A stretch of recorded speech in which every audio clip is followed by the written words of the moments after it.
रोज़े की हालत के अंदर आँख में सुरमा लगाना कैसा है? मोहम्मद अहमद फैसलाबाद से। रोज़े की हालत के अंदर आँख के अंदर सुरमा लगाने से रोज़ा फासिद नहीं होगा, क्योंकि हुज़ूर सल्लल्लाहु अलैहि वसल्लम से भी साबित है कि आप सल्लल्लाहु अलैहि वसल्लम ने रोज़े की हालत के अंदर आँख के अंदर सुरमा लगाया है। और इसी तरह आँख के अंदर ड्राफ वगैरह दवाई वगैरह डालने से भी रोज़ा फासिद नहीं होगा, अगरचे उस दवाई का असर, उस ड्राफ का असर हालत के अंदर भी अगर महसूस हो तो उससे भी रोज़ा फासिद नहीं होगा।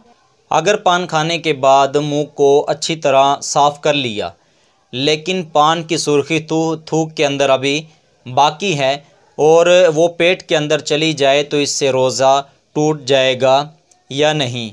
मोहम्मद अहसन फैसलाबाद से। अगर पान खाया और पान खाने के बाद मुंह को अच्छी तरह साफ़ कर लिया, यानी कि अच्छी तरह उसके मुंह के अंदर कुल्ली कर ली और मुंह को अच्छी तरह साफ़ कर लिया कि पान के ज़र्रात मुंह के अंदर बाकी ना रहें, लेकिन पान की सुर्खी मुंह के अंदर बाकी है और वो सुर्खी थूक के ज़रिए से पेट के अंदर चली जाए तो इससे आपका रोज़ा नहीं टूटेगा, आपका रोज़ा बरकरार रहेगा। दांत से खून निकल आया तो क्या इससे रोज़ा टूट जाएगा या नहीं? अगर दांत से खून निकल आए और पेट के अंदर ना जाए तो इससे रोज़ा नहीं टूटेगा, लेकिन अगर दांत से खून निकला और वो पेट के अंदर चला गया तो इस सूरत के अंदर रोज़ा टूट जाएगा। मैदा वगैरह के टेस्ट के लिए हलक या नाक के रास्ते से दूरबीन वाली नली डाली गई तो क्या इससे रोज़ा टूट जाएगा या नहीं? मोहम्मद इब्रार फैसलाबाद से। अगर किसी ने रोज़े की हालत के अंदर मैदा वगैरह का टेस्ट करवाया और टेस्ट करवाने की सूरत के अंदर वो दूरबीन वाली नली उसके मुंह के ज़रिए से या नाक के ज़रिए से उसके पेट के अंदर दाखिल की गई, अगर उस नली के ऊपर कोई चिकनाहट वगैरह मौजूद नहीं थी या उस नली के ऊपर कोई दवाई वगैरह नहीं लगाई गई थी, सूरत के अंदर रोज़ा फासिद नहीं होगा। लेकिन अगर वो नली मुंह के ज़रिए से या नाक के ज़रिए से पेट के अंदर दाखिल की गई, मैदे के अंदर दाखिल की गई और उसके ऊपर कोई चिकनाहट वगैरह मौजूद थी या उस नली के ऊपर कोई दवाई वगैरह इस्तेमाल की गई थी और उसके बाद उसको मैदे के अंदर दाखिल किया गया तो इस सूरत के अंदर आपका रोज़ा फासिद हो जाएगा। रोज़े की अब कज़ा लाजिम होगी, रोज़े का कफ़ारा लाजिम नहीं आएगा। नज़ला वगैरह के वक्त जो विक्स मरहम लगाया जाता है, क्या जिस्म के ऊपर विक्स के इस्तेमाल से रोज़ा फासिद हो जाएगा या नहीं?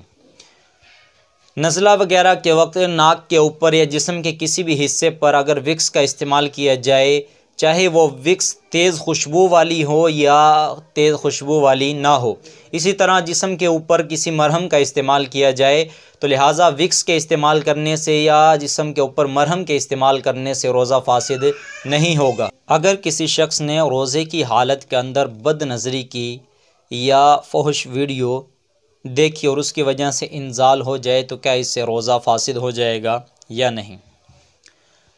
अगर किसी इंसान ने रोज़े की हालत के अंदर बदनज़री की और उसके नतीजे के अंदर उसका इंजाल हो जाए, या बीवी का तसव्वुर किया उसके नतीजे के अंदर उसका इंजाल हो जाए, या फहश वीडियो देखी उसके नतीजे में उसका इंजाल हो जाए, तो फहश वीडियो देखना एक अलग गुनाह है, लिहाजा उससे बचना चाहिए। या बीवी के तसव्वुर से या बदनज़री करने से इंजाल हो जाए तो इससे रोज़ा फासिद नहीं होगा, उसका रोज़ा बरकरार रहेगा। अलबत्ता बदनज़री करना ये गुनाह बहुत बड़ा गुनाह है और फहश वीडियो देखना ये भी बहुत बड़ा गुनाह है।